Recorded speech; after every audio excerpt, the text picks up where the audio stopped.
Un jour, un incendie se déclara dans une forêt gauloise. Tous les animaux prirent peur. Tous les animaux sauf un petit colibri. Le petit colibri voulait protéger et sauver sa maison. Et rapidement, il s'en alla à la source qui se trouve dans la forêt gauloise, prit de l'eau dans son bec, son tout petit bec, et alla déverser le peu d'eau qu'il avait pris sur le feu pour l'éteindre. Et il continua, mais le feu reprit de plus belle. Ce que le petit colibri n'avait pas vu, c'est que un sanglier qui vivait dans ces forêts gauloises l'observait en rigolant. Mais le colibri continua, et continua, et continua. Puis vint la pluie, et grâce à la pluie, le feu s'éteint, et le colibri pensa que c'était grâce à son travail. Arrive alors le sanglier auprès de lui. Le colibri, tout fier et tout content, lui dit avoir sauvé la forêt. Et le sanglier rigola.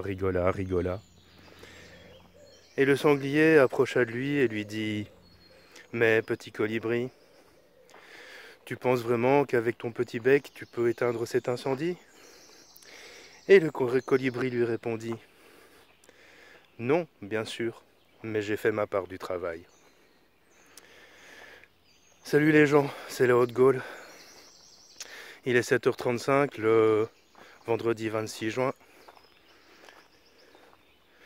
Nous sommes dans les forêts qui, elles, n'ont pas pris feu. Entourées d'oiseaux, peut-être des moineaux, peut-être des colibris. Sans doute des sangliers. Je suis mal cadré, la caméra n'est pas stable, mais j'en ai rien à carrer. Parce que le but n'est pas de faire du David Lynch. Le but est de faire du David Mogiel. Et donc si la caméra n'est pas stable, ça ne t'empêche pas d'écouter et d'entendre ce que j'ai à te dire. Je suis assez esbobie, comme on dit en Belgique. Attends, parce que elle est pas stable, mais il faut quand même qu'elle soit droite. Je suis assez esbobie de constater la foultitude de commentaires que ce genre de vidéo attire. En un mois et demi, depuis que je fais des vidéos sur la situation, avec le cœur, avec l'envie de partager, de prévenir, de faire ma part du travail comme le colibri, j'observe et je constate que j'attire des gens en recherche de sensations et de sensationnels. 3000 abonnés en plus en 2 mois, même pas. C'est énorme. Sachant qu'il m'a fallu plus de 5 ans pour atteindre 11 000 abonnés. Abonnés que j'essayais de préserver.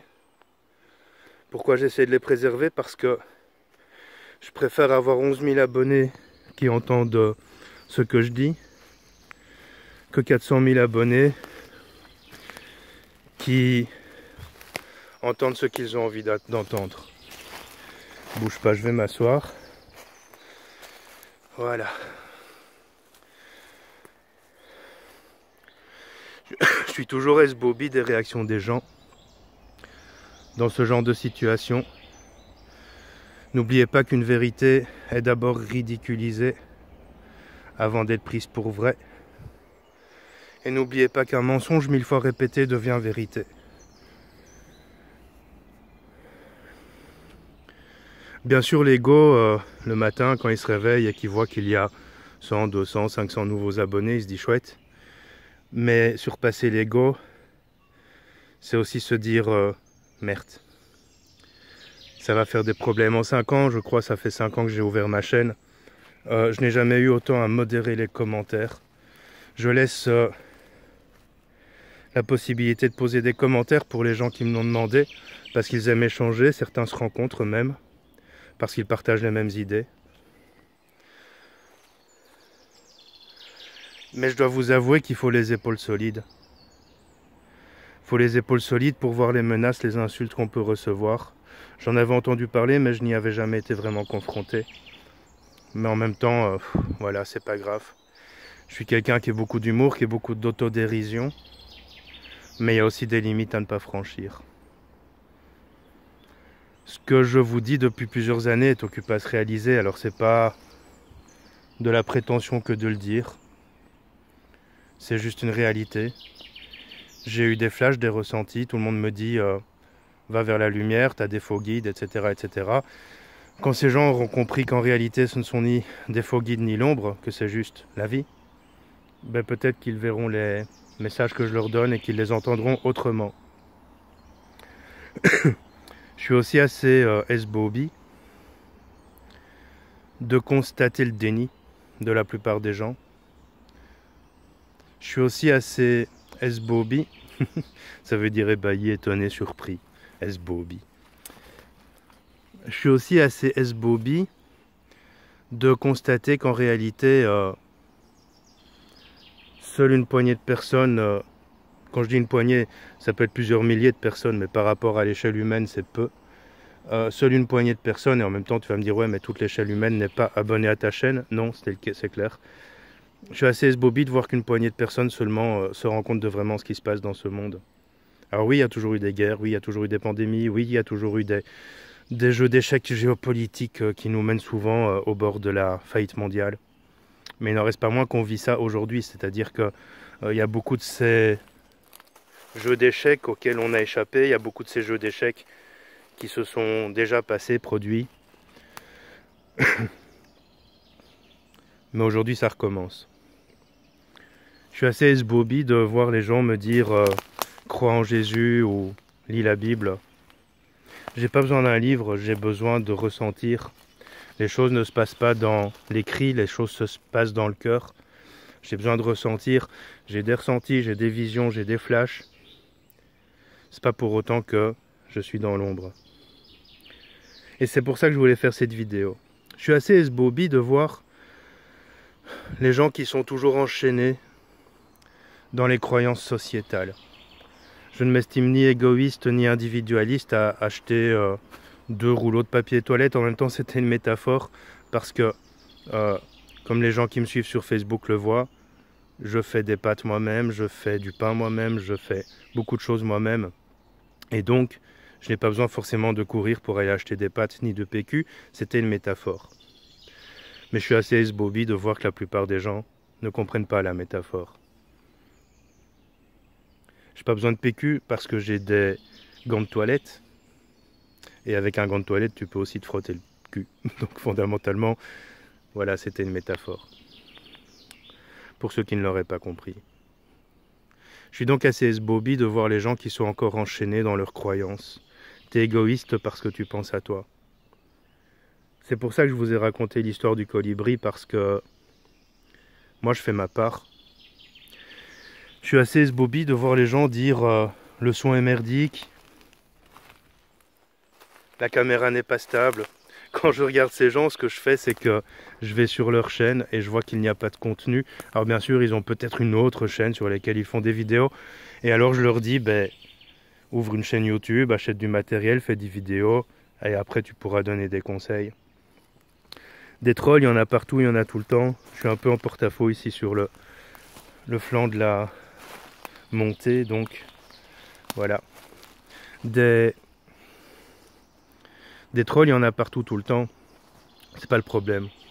Le problème, c'est qu'en fait, ça peut amener d'autres personnes à à remettre leurs croyances, leurs certitudes en doute.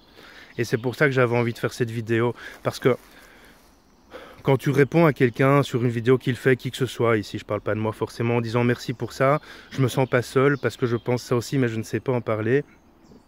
Et que quelqu'un vient derrière en disant t'es un abruti, mais non il n'y aura pas de guerre, mais non il n'y aura pas de conflit, mais non c'est une fausse pandémie. Je me fais aussi attaquer par les moustiques. Je croyais que les moustiques ne sortaient que la nuit, c'est une erreur. Eh bien cette personne va avoir le sentiment de se tromper là encore. Évidemment on est une poignée, on est peu face aux autres parce que beaucoup de gens vivent encore dans leur système de croyances erroné. Alors, aucune croyance n'est mauvaise, mais parfois elles peuvent être erronées. Moi, je ne crois ni en la Bible, ni en Jésus. En fait, ce en quoi je crois n'est pas ce que la Bible décrit. J'ai lu la Bible jusqu'à la page 2. Et ça m'a gonflé. J'ai lu l'Apocalypse, par contre. J'ai lu un peu le Coran, j'ai lu la Torah, j'ai lu le livre des morts égyptiens, le tibétain. Enfin, j'ai lu des livres de croyances. C'est philosophiquement intéressant, mais ce ne sont pas mes croyances. Mais ça a nourri mon système de croyances. Se libérer de ces chaînes, c'est quoi? J'ai envie de te dire, et c'est ce que j'ai répondu à une fille ce matin, qui se reconnaîtra parce qu'elle m'écoute, ce n'est pas la vie ou l'incarnation qui est difficile, c'est la manière dont tu l'aperçois. Tu ne vis aucune incarnation que tu ne peux surmonter. Donc en changeant ton système de croyance et en te libérant de tes chaînes, tu vas avoir beaucoup plus de facilité à vivre ta vie et ton incarnation. Ce n'est pas égoïste que de penser à soi, et ce n'est pas forcément positif que de penser tout le temps à l'autre. Ça, c'est une croyance judéo-chrétienne qu'on nous impose depuis notre naissance, bien qu'on évolue dans un monde de plus en plus individualiste. Ce n'est pas mal d'avoir des mauvaises pensées, puisque le mal n'existe pas. On m'a dit, oui, tu dis que le mal n'existe pas, mais tu dis que tuer une mouche, c'est pas bien. Non, parce que c'est dans mon système de croyance. Il m'arrive de tuer des mouches, oui. Il m'arrive de tuer des moustiques, mais autant que possible et autant que faire se peut, j'essaye de les sauver. Mais dans mon système de croyance, c'est mal. Mais le mal n'existe pas en soi. Il n'existe aucune chaîne. En réalité, il n'existe pas de chaîne. Il n'existe que des chaînes mentales, c'est-à-dire des chaînes que tu te poses toi-même, que tu te places toi-même. Autrement dit, tu as un premier rendez-vous, après avoir vécu une relation difficile, une rupture, tu as un nouveau rendez-vous, tu as rencontré un mec sur Tinder ou une gonzesse sur Mythique, je ne sais même pas si ça existe encore, et tu angoisses et finalement tu poses un lapin ou tu annules. En soi, tout était ouvert pour que tu puisses avoir son rendez-vous après, que ça se passe bien, que ça se passe pas bien, c'est autre chose, mais en soi, toutes les routes étaient ouvertes pour que tu puisses avoir ce rendez-vous. Mais tu t'es mis une chaîne.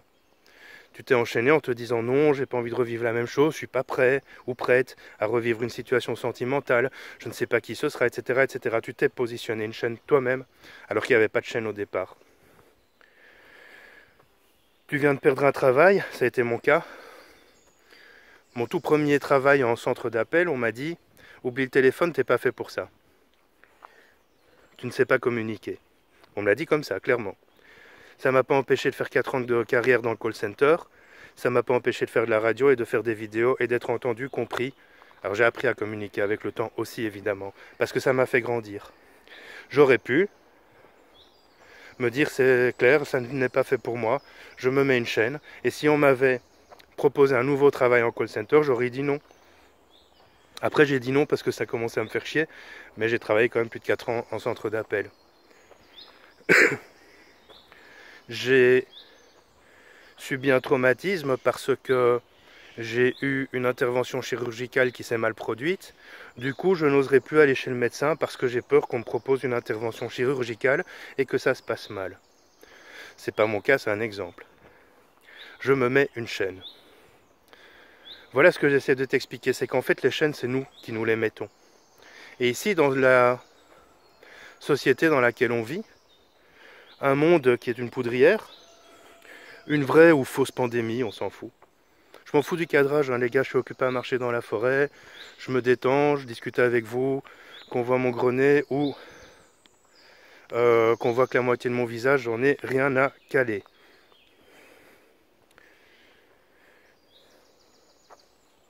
Je laisse passer les vélos. Bonjour Hyundai. Ils seront sur YouTube. J'en ai rien à caler. Donc, bah oui, parce que je suis pas seul dans ma forêt, il y a des gens qui profitent aussi du lever du soleil le matin. T'as vu, je suis bilingue, j'ai dit bonjour Hyundai. En flamand, ça veut dire bonjour Hyundai. Hyundai, guten Tag en allemand. Good morning en anglais.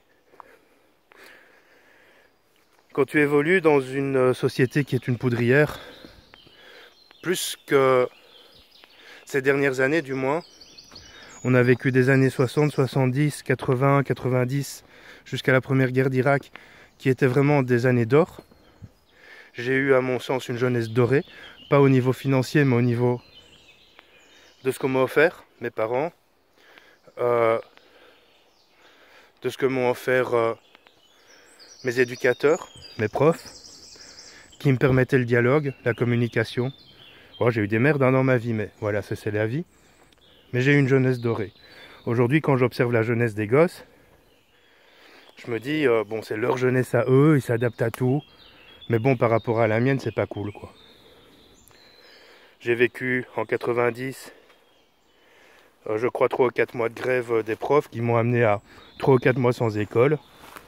Mais il n'y avait vraiment pas école, hein. On ne recevait pas du travail à la maison, d'autant que Internet n'existait pas à l'époque. Et donc, ça m'a pas empêché de grandir, d'évoluer. Ça m'a pas empêché de devenir ce que j'avais envie de devenir. Aujourd'hui, ils savent pas foutre les gosses tranquilles. Il faut absolument qu'ils aient du travail, parce que sinon ils ratent, ils échouent. L'échec aussi, c'est une croyance sociétale. Moi, je crois pas en l'échec. Je crois pas plus en la réussite. Je crois en fait en la force du travail, la force d'action. Ah, je me suis fait choper par un moustique, tu vois, je l'ai peut-être tué en faisant ça. Bon, tout ça pour dire, parce que je vais pas traîner une heure sur une vidéo non plus, après le message ne passe pas. Le message est le suivant, les chaînes, c'est toi qui te les mets. On vit dans un monde sur une poudrière, vraiment. Des conflits entre Israël et l'Iran, des conflits entre les États-Unis et l'Iran, des conflits entre la Chine et les États-Unis, des conflits en Libye, des conflits en Syrie, des gens qui veulent tout contrôler, on se croirait dans une partie de risque. On a une vraie ou fausse pandémie, peu importe. Et plus tu vas être enchaîné à tes croyances, plus tu vas être dans le déni, plus tu vas vivre ça difficilement. Tu es colibri, comme tout le monde. Tu as le choix, en fait, soit tu es le sanglier qui se fout de la gueule du colibri, soit tu es le colibri qui essaie de faire sa part du travail. Ta part du travail, ça peut être comme moi, faire des vidéos, essayer d'informer les gens, de leur donner des outils pour vivre tout ça au mieux, pour passer les épreuves difficiles au mieux. Ta part du travail peut aussi être de descendre dans la rue. On m'a dit si tu descends pas dans la rue, t'es un mouton. Mais j'ai envie de te dire si tu descends dans la rue, t'es un mouton, parce que c'est exactement ce que veulent nos élites. Le plan Calergie, le plan Agenda 2030, il y avait le 2020, il y a le 2030 maintenant, les plans des Rothschild, etc., des Soros, c'est exactement ce qu'ils veulent, qu'on descende dans la rue et qu'on se batte entre nous. C'est ça qui va mener à la guerre civile tôt ou tard, ou à la guerre raciale plutôt. Si tu aide les gens à passer des périodes difficiles, tu fais ta part du travail. Si tu fabriques des masques pour les gens qui ont besoin des masques, si c'est ton truc à toi, tu fais ta part de travail. Si tu restes chez toi parce que tu n'as pas envie de tomber malade ni de contaminer les autres, tu fais ta part de travail. Si tu as un outil qui permet aux autres de se sentir mieux, de se sentir bien, de vivre en accord avec eux-mêmes, tu fais ta part de travail. Si tu es simplement à rassurer les gens, à les écouter, tu fais ta part de travail. Il y a 1000 manières de faire sa part de travail. Il ne faut pas pour autant descendre dans la rue, foutre un gilet jaune, prendre un pavé et le jeter à la gueule d'un flic. Moi, je respecte la police parce que j'ai appris à respecter la police. Je ne respecte pas les flics qui tabassent gratuitement, certes. Je ne respecte pas le racisme, je ne supporte pas les racistes. Parce qu'en fait, ça n'a aucun sens d'être raciste. On est dans une deuxième tour de Babel, là, pour l'instant. J'ai vraiment l'impression de me retrouver à l'époque de la tour de Babel, où les gens ne s'entendent plus, ne se comprennent plus et les peuples se déchirent, alors qu'à la base, c'est ça la métaphore de la tour de Babel, tout le monde est uni, tout le monde est frère, et puis une simple dissonance de langage amène tout le monde à se disputer et à se battre. On vit ça aujourd'hui, mais j'ai envie de te dire, moi je respecte qui respecte, voilà, j'ai du respect pour ceux qui respectent, j'ai du respect pour ceux qui ont de la valeur et des valeurs, et mon seul travail dans la vie, ma part de travail dans la vie, c'est simplement d'essayer d'apporter ma petite goutte d'eau sur l'incendie qui est occupé à prendre, même si avec mon petit bec, je ne touche que une infime partie du foyer, j'estime que c'est déjà ça, voilà. Alors je fais pas cette vidéo pour... C'est pas une réponse aux trolls, parce que j'en ai rien à foutre en soi, même s'il faut les épaules solides, c'est clair. C'est pas une réponse aux insultes, aux menaces que je peux recevoir, c'est simplement une manière de te dire, chacun a son rôle à jouer, chacun a son rôle à jouer, même celui qui ne fait rien. Et je répète et j'insiste, ce n'est pas la vie qui est difficile, c'est ta manière de percevoir la vie qui est difficile. On est enchaîné, on s'enchaîne soi-même, et c'est ça la problématique, c'est-à-dire que moi je ne me sens plus je me sens enchaîné par certaines choses et je sais très bien là où je m'enchaîne tout seul. Parce que ça fait suffisamment de temps que je travaille sur mon développement personnel, etc.